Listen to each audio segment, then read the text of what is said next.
In the remaining jungle of Borneo lives a tribe of nomadic hunter-gatherers. They're known for their survival skills and for the deadly poison they use on their blowpipe darts, the Panan.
My name is Rafael Treza.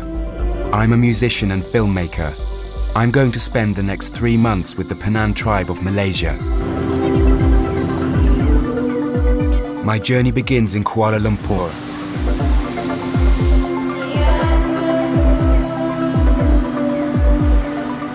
Then a flight to Borneo, the third largest island in the world, bigger than France or Texas. It's divided into 3 territories: Indonesian Kalimantan in the south, which means burning weather island, and Brunei and Malaysian Borneo in the north.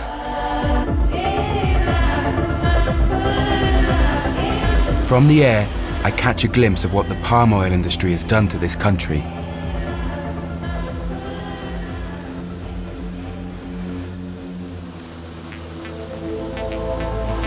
I land in Sarawak, a Malaysian state that's seen massive deforestation.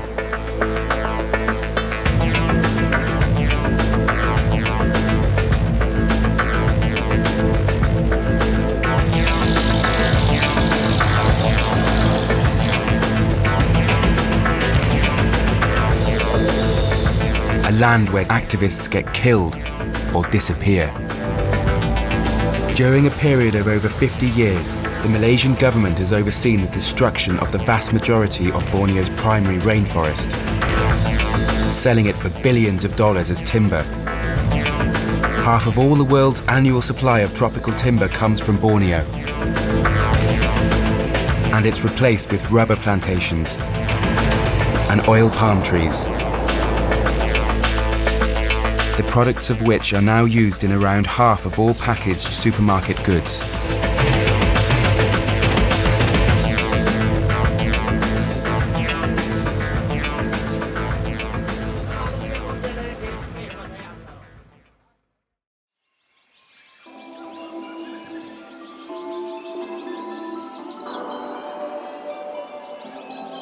Very few national parks have been created in Sarawak to protect what is considered to be the oldest and most diverse ecosystem on Earth.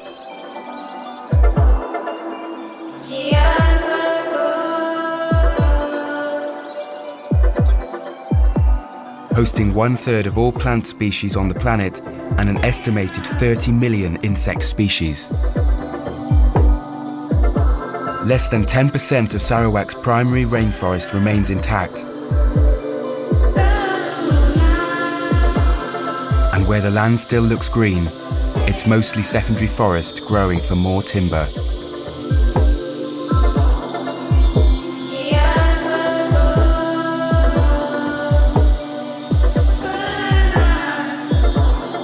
The forest grows back so densely that it's no longer habitable for the biggest and most endangered species like the orangutan and sun bears.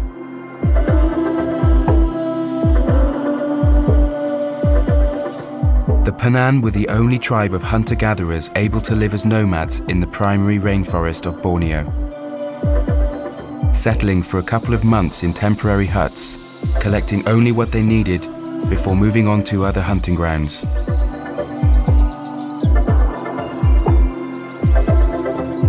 A peaceful, good-natured people, The 15,000 Penan who lived here didn't stand a chance against the powerful logging companies supported by a mafia state government. When they started blocking logging roads, many were arrested and even tortured. Most of them ended up in cities, forgetting their precious survival knowledge. Today, only a few families have kept their traditional way of life. But as crucial space is missing, they're forced to live part-time in camps and villages.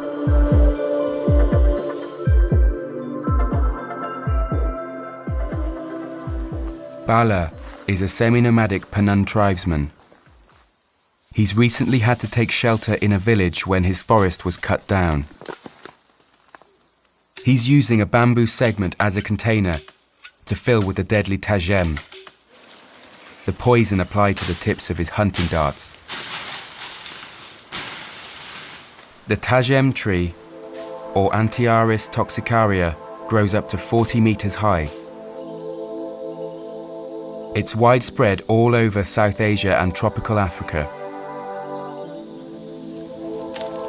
In its raw form, the sap is deadly when it enters the bloodstream, causing lethal cardiac arrhythmia. But through a special refining process, the Penan make it even more powerful. It is then fatal in less than 2 minutes, depending on the size of the prey. It's ideal for hunting, as it doesn't contaminate the meat.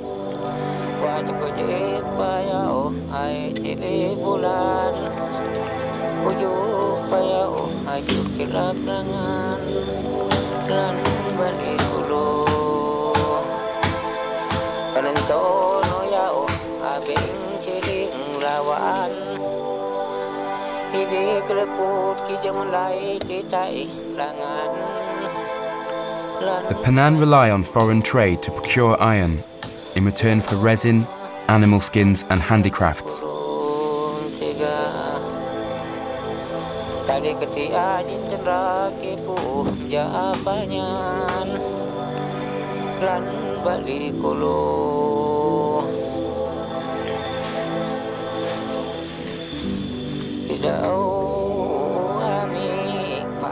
Bala carefully cleans the residual deadly sap from his machete.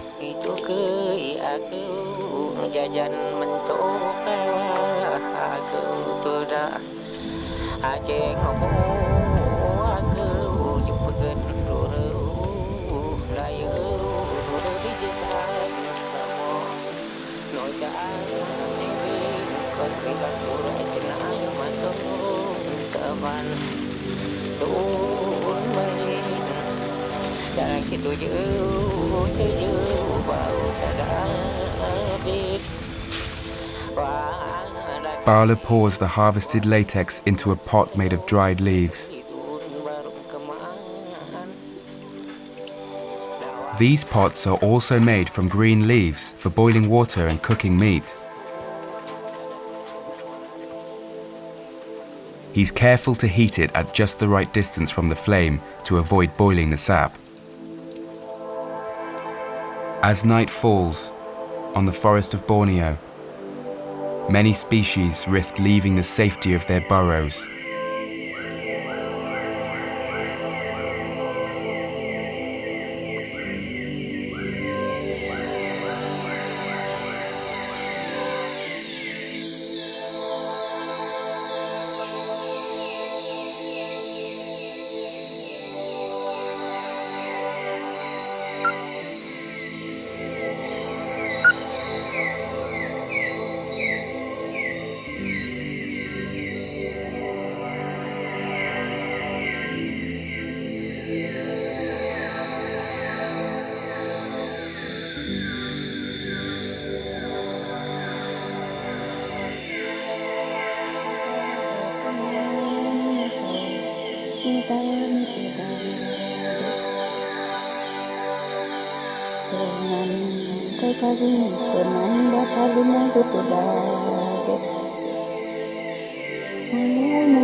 Be jam kira 2 minit kenan tajam tu tong ulu kelunan pe be bari beken tenang kita pe ya matai ni lu naun asan lu musid dah bari re ala dah na be lu murid matai naun kenan tajam tu babui pe ya on lu put itu buat anak babuy. Itu kesik ni tahu pegak temen itu awah tong babuy be murid matai makin lah pun situ pe putui be ave jam matai kira lemah minin awah tajam matai itu matai babuy no kenan bengsa tajam tu biar omong tenawan ko put omong enak kedau ketai hako murid muun be beda tai ke ave bari tong lamin ra na matai kelunan pe kenan ke reput ne kedau hanah murid pe tapi ne ave si tai da lem ne kedau na keto ne kuba To make the poison even more powerful, the Penan follow a special recipe.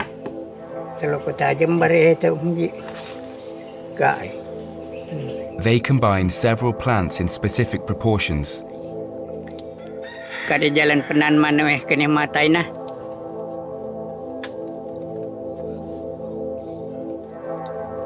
The darts are then coated in the poisonous mixture, dried by the fire, and are ready to use.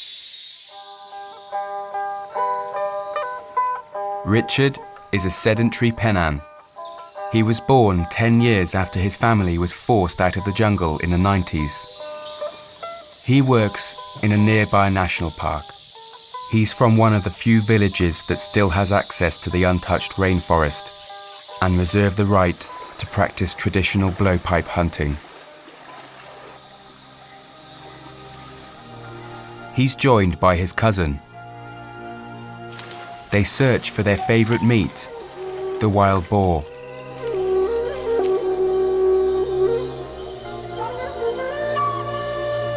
It's become harder to find due to human activities around the border of the park. Blowpipe hunting is a matter of stealth and patience. During the day, every animal is on their guard.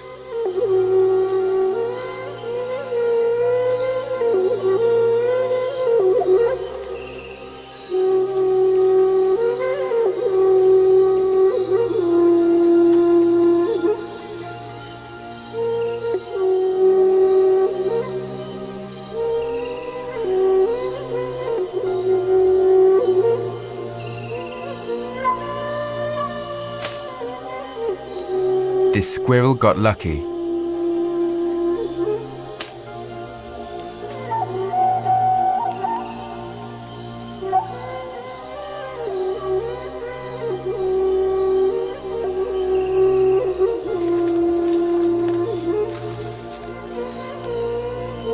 Richie has found some bamboo shoots.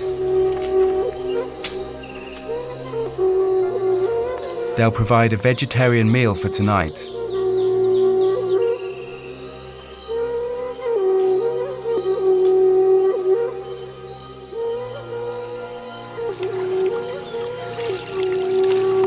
Later, they're boiled to clear the cyanide it naturally contains.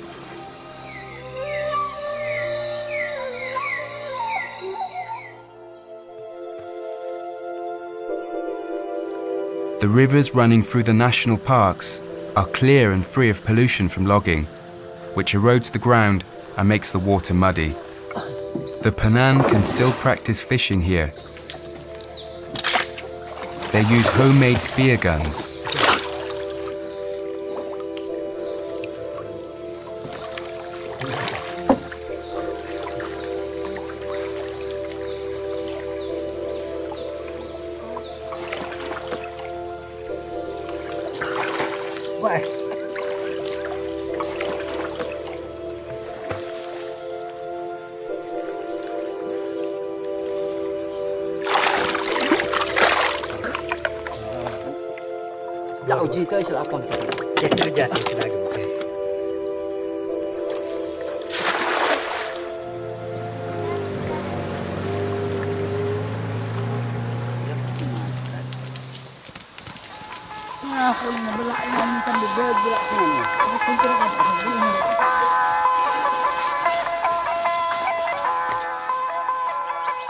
They also fish in swamps using bread.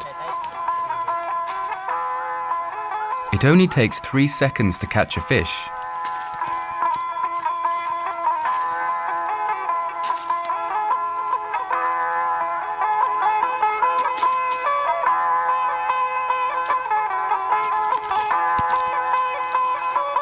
Now it's my turn to try. I got one.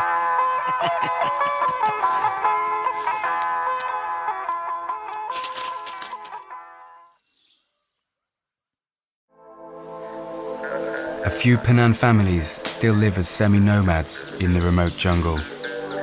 Langub, a sedentary Penan, guides me to meet them.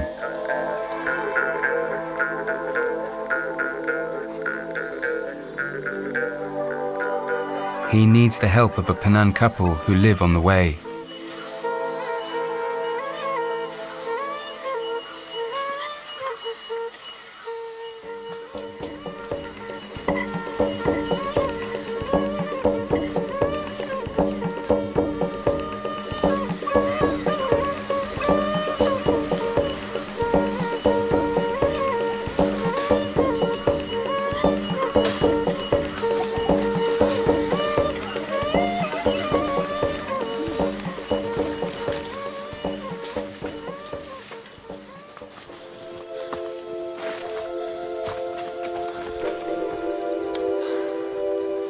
Nice to meet you. We arrive at a camp built with the help of some sedentary Penan to facilitate meetings between the nomads and their relatives who have left the forest. Saya lives here a couple of months a year. Nice to meet you. With his 2 sons, Tion and Ajay, his wife, and his 2 daughters. The Penan keep female names secret to outsiders, so they remain a mystery. For lunch, there's rice, turtle, and a mix of tapioca flour the Penan call naun, which tastes like water.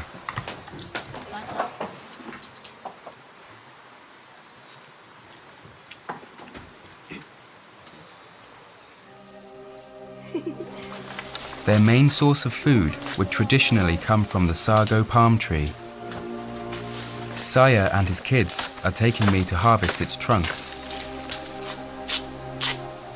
The Penan take great care not to damage the roots, so the palm will continue to thrive. He first collects some moss called jaka, an essential survival element used to light fires.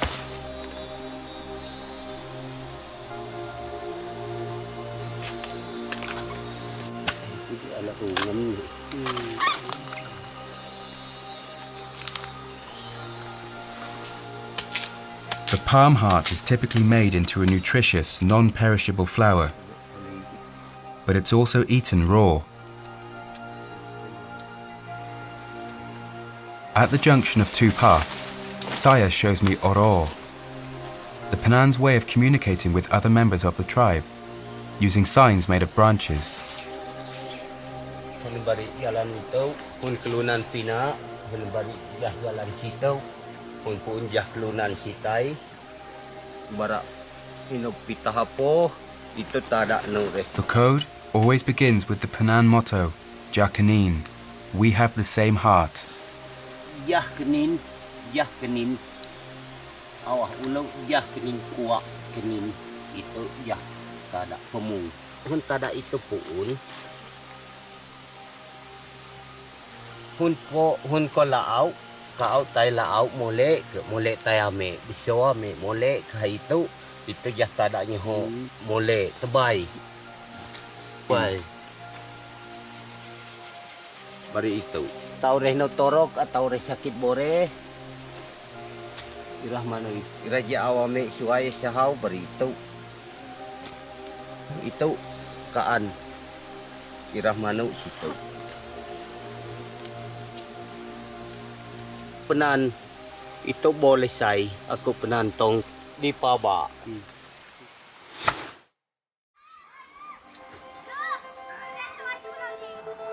In the few villages bordering reserved areas, the Penan have been offered jobs in the national parks and are allowed to hunt in untouched regions of rainforest.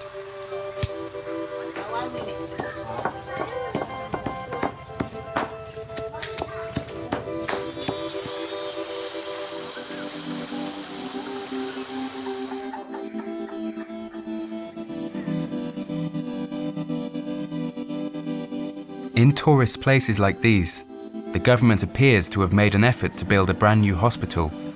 But as I'll learn later, nothing has been arranged for the Penan who've been forced to settle down in remote villages.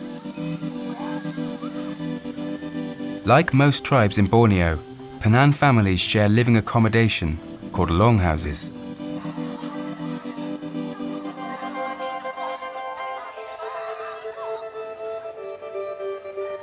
Their woven craft is made of rattan, a vine that can reach a length of more than 200 meters and can be crushed to use as a natural toothbrush.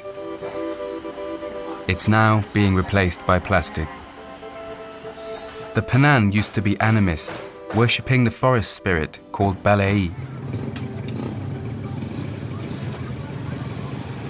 Like most tribes in Borneo, they've been Christianized. Supaya kamu memberikan pengenaan ataupun penerapan pun nanti kita. Jadi kurang tahun.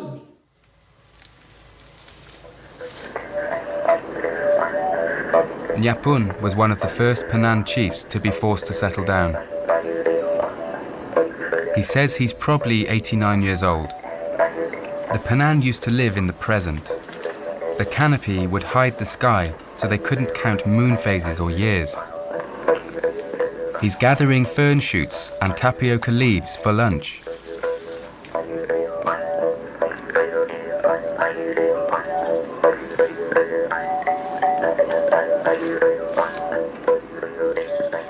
Like most tribesmen in rural Borneo, Nyapun never leaves his house without a weapon for self-defense.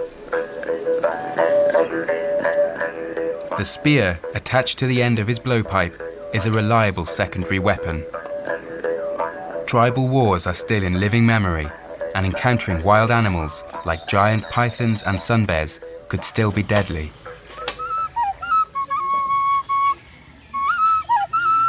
Nyapun's second wife plays nose flute.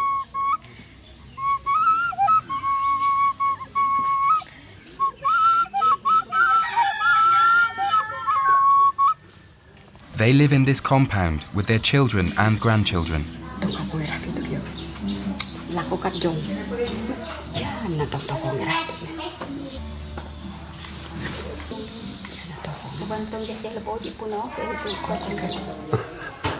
This fruit tastes exactly like cinnamon.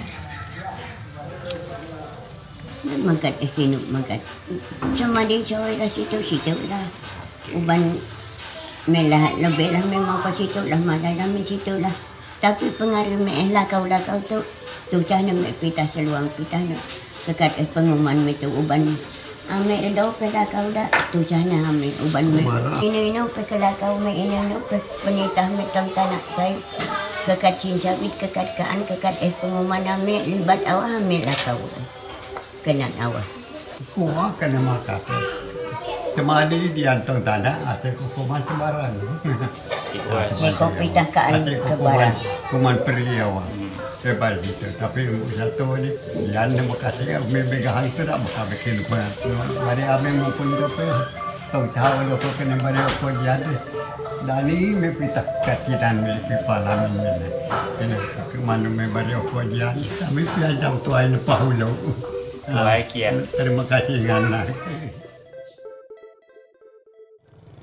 Two villagers guide me to a remote Penan camp at the end of a logging road. These dangerous, abandoned roads are prone to landslides and sinkholes.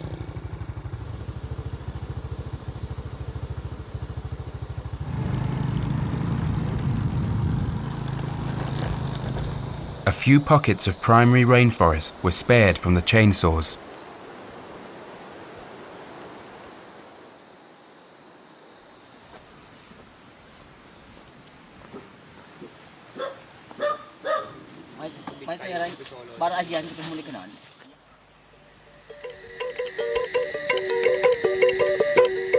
The Penan are known to be very shy, which makes their adaptation to the outside very challenging.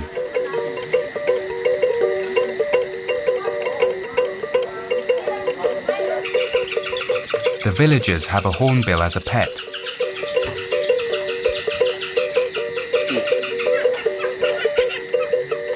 Hornbills are the emblem of Sarawak. Many different species exist all over Asia, like the great hornbill, here filmed in Cambodia.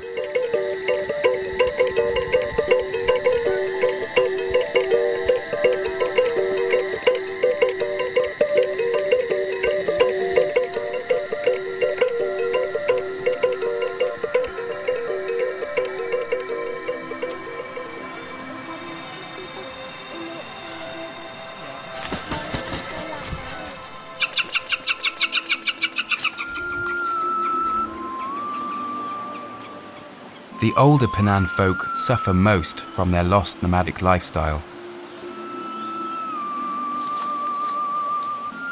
and struggle to adapt to life in the villages. Many suffer from depression or have lost their minds.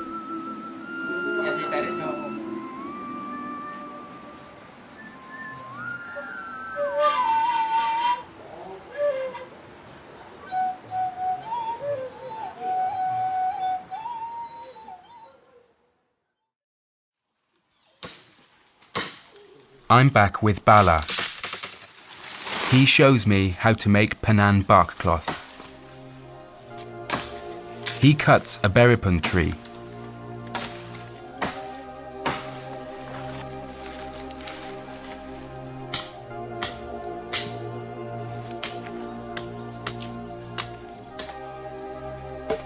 And beats it to remove the bark from the trunk.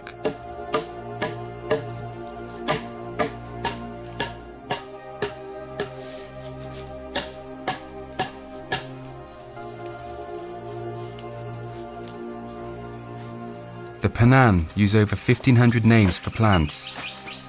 Most of them are used in their ethnobotany.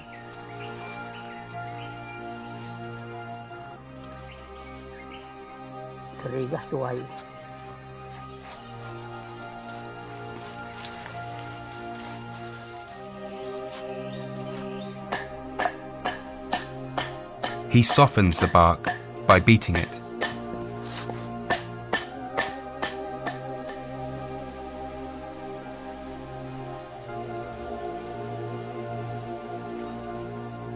These were the traditional loincloths, until cotton replaced them.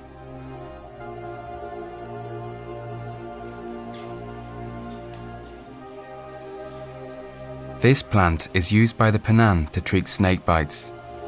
It's one of the most useful medicinal plants in the jungle of Borneo, which is loaded with deadly snakes. คน You know how long I can keep it? เอามองมาก็เลยเป็นเอา Long time. Very good. Even it's dry, you can use. Okay. What is the name of the plant? เป็นนาวันโตรก Is it working for every snake? โอ้เป็นโตรกเตียวแต่นั่งไงเบะละเบะเตียวมาไตเบะมันอะไรนาวันมาไต Did he see people getting bite by snake? เอามองคนในลูกโตลงเอามองใกล้ Like you hear the Bruno Mincer Yes. before? Yeah. He used this one also. Okay. This same plant saved the life of Swiss ethnologist and activist Bruno Manser. He spent 6 years living with the Panan in the 80s, unifying and rallying them against the loggers by helping them to block logging roads. The Malaysian government put a price on his head. He disappeared in the jungle of Sarawak in 2000 following his return from Europe. He was declared dead in 2005 and remains a hero for the Panan.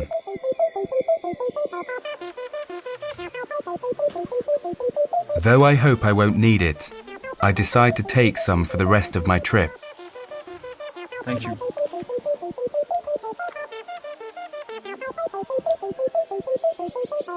Another very powerful medicinal plant in Borneo is kratom. It's known to treat opiate and alcohol addiction. It's also used against fever and to relieve stress and anxiety.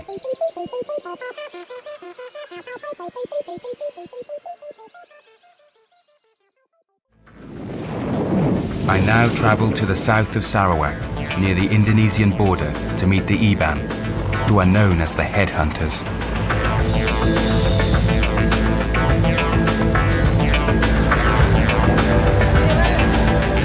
Their name is also the Lakya, which means the strong men. They're used to practice headhunting on other tribes, including Panan. And some families still keep skulls as trophies in their longhouses.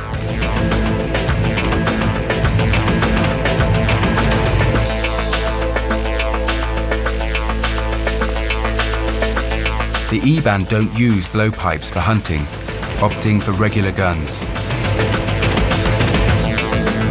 Even though headhunting officially ceased a century ago, the Iban are still remembered as merciless warriors.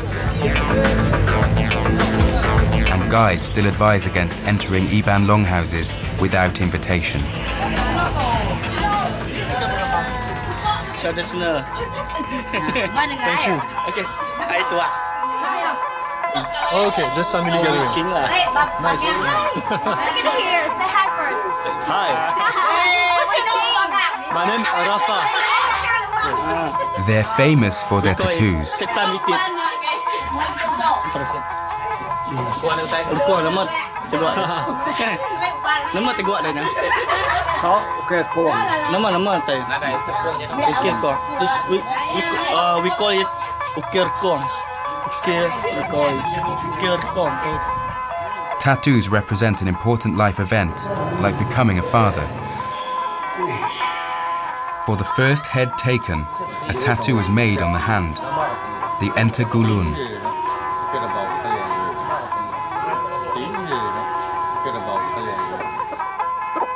The Iban now mix their traditional tattoos with Western styles. And foreign travellers come to get Iban tattoos.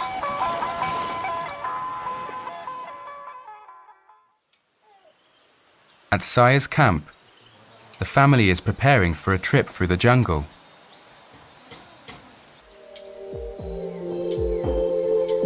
Saya's daughter is petting the family's monkey. The Panan use them as guards, giving a signal when danger is near.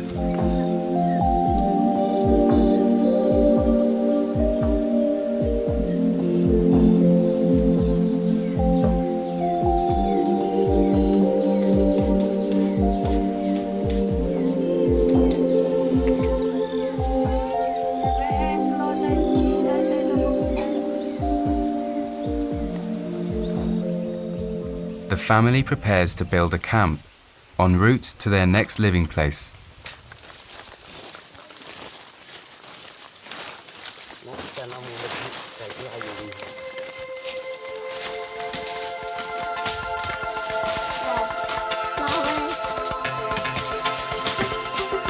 They choose an uphill spot away from mosquitoes and falling trees.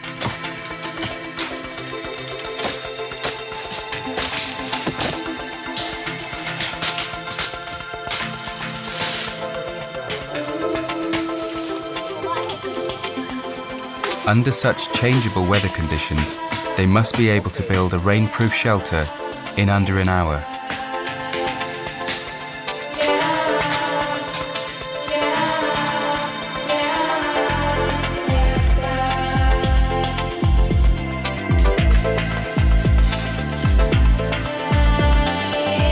As part of Penang fashion, they sometimes like to dye their hands with red leaves.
Kumoko, ito ni bari kayo.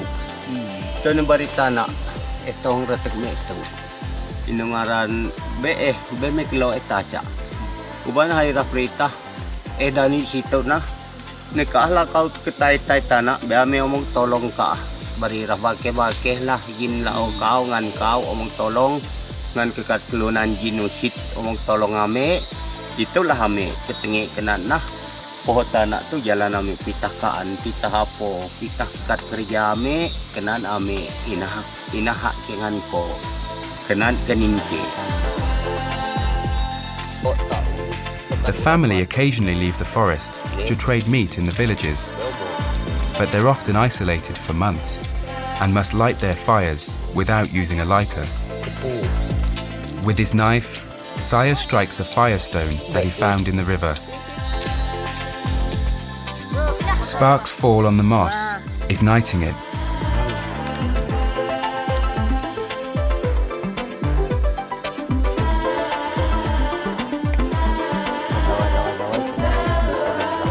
More moss and a bit of cloth help the flames grow.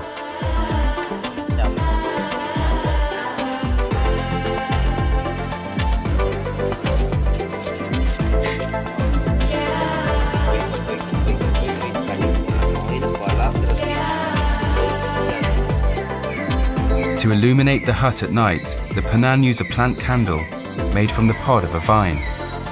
It provides light for up to an hour. It rains almost every day in the jungle. Punyao, a readily combustible wood, is cut and briefly dried above the fire.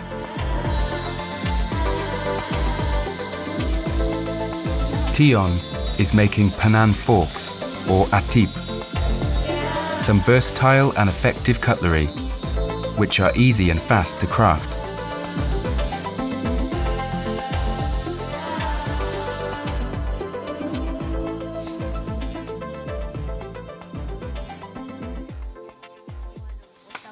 Ni abe ji tai tong irah long daun ko na ko na hay. Ni abe ino omok ko nyo ho tolong iya.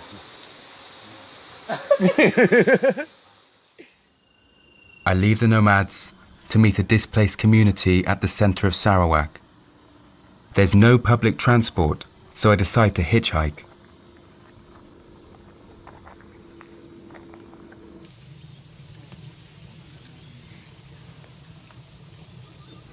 What do you transport? Diesel. Diesel? Tower Telkom. Okay.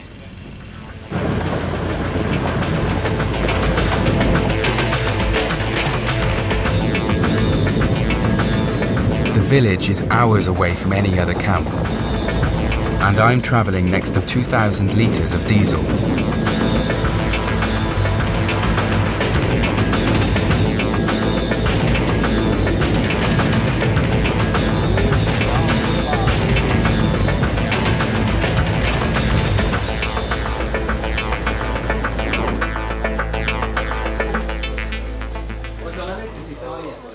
Hello.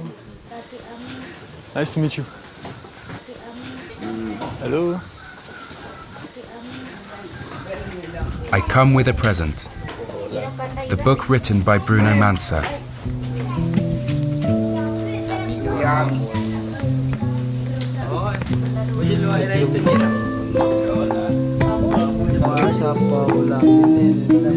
They can't read it, but it contains many drawings of what are now rare animals and plants.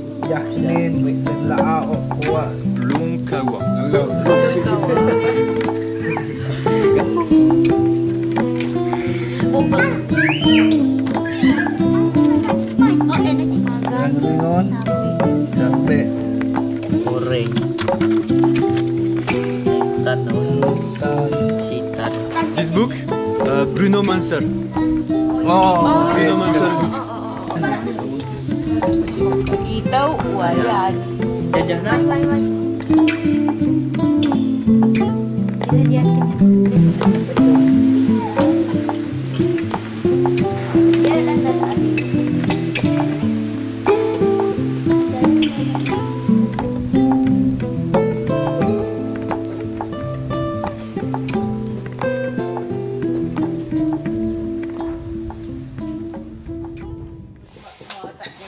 Some villagers are preparing their blowpipes for hunting the next day.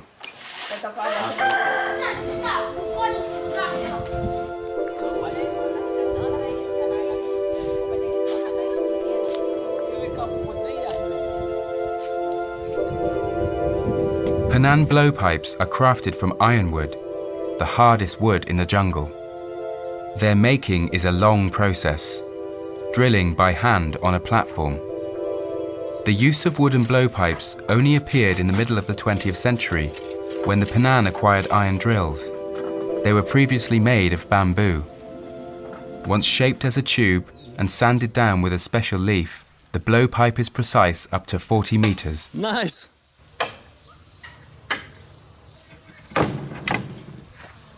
Nice job. Tribesmen in Borneo have developed a very distinctive style, combining modern outfits with traditional survival gear and jewelry. High socks help protect against leeches.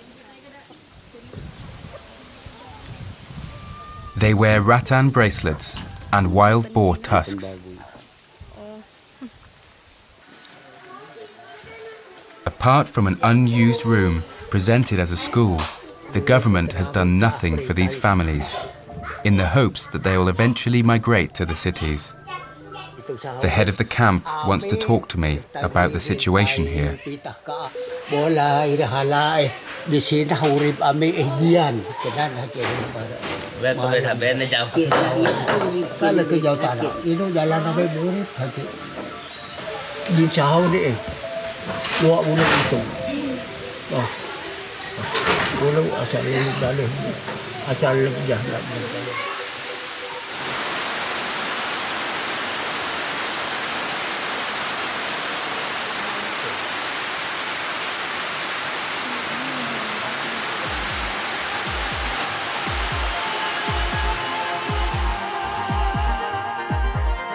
Sarawak is home to what was once thought to be the largest cave on Earth, until one bigger was recently discovered in Vietnam.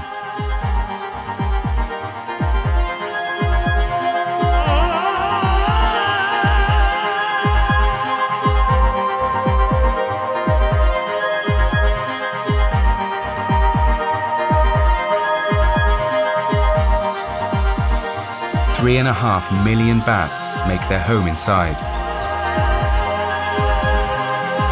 Every evening, they leave the cave in search of fruit and insects.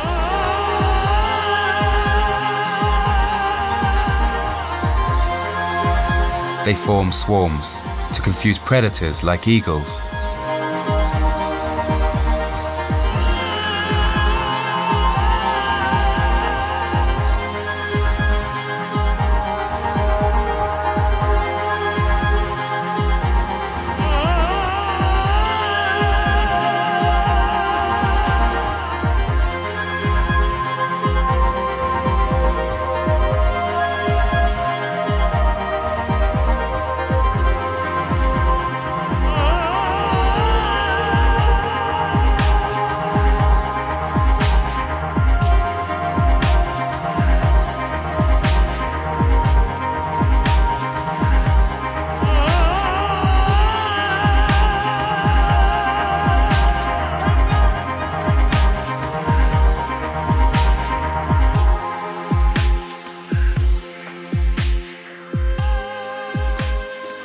After nightfall in the camp, the families gather to watch the only kung fu movie they have.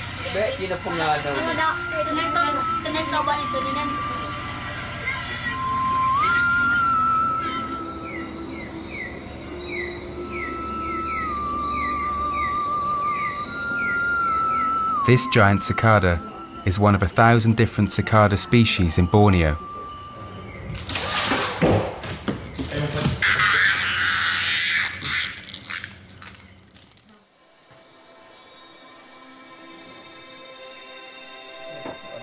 In the morning, the village kids get ready for hunting.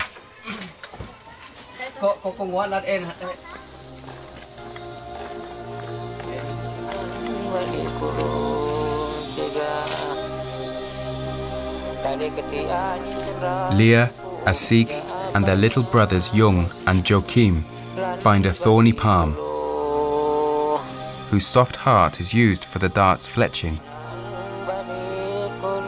Without this crucial element, their entire survival in the jungle would be jeopardized. The plug is carved to the right width using a wooden guide.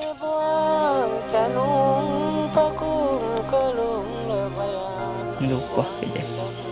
Tenang hari. Oh, hari bebe boleh pasik ikat. Mana boleh pasik.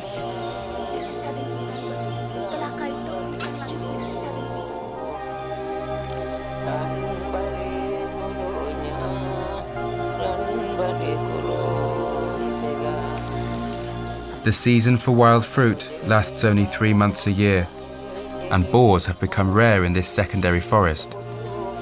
As a result, the Penan are forced to rely on supplementary foods, like birds and pygmy squirrels.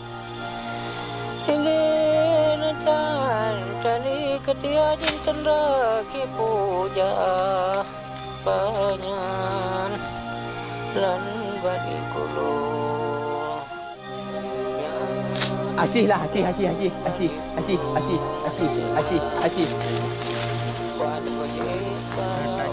Using the poison, small prey dies instantly.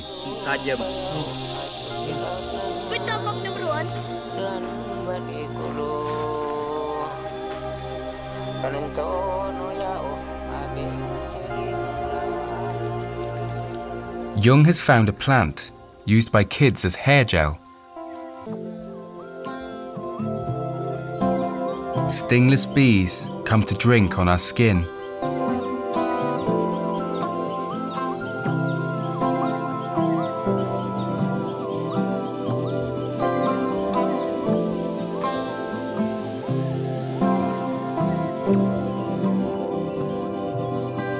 Giant wild bees also make swarms on the remaining tall trees.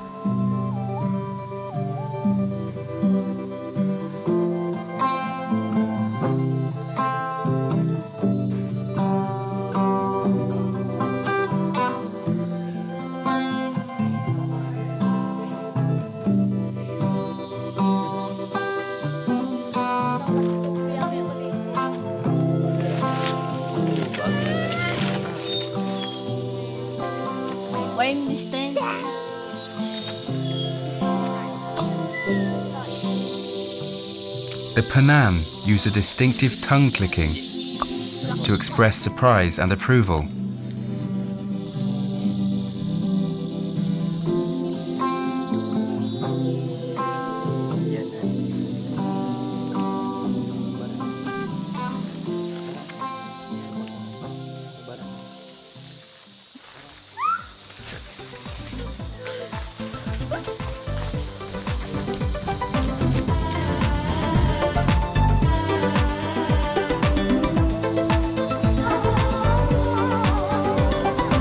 it is time for me to leave the Penang. A people for whom kindness, generosity and courage is a way of life. Their ingenuity and the elegant solutions they employ to thrive in some of the most challenging and complex environments must not be lost. All of humanity could benefit from Penang knowledge of plants and their understanding of nature. One day, the tables will turn, and the wealth of every country will be defined by the nature they hold. When that day comes, the last Penang families living in the wild may have left the rainforest, along with all their secrets.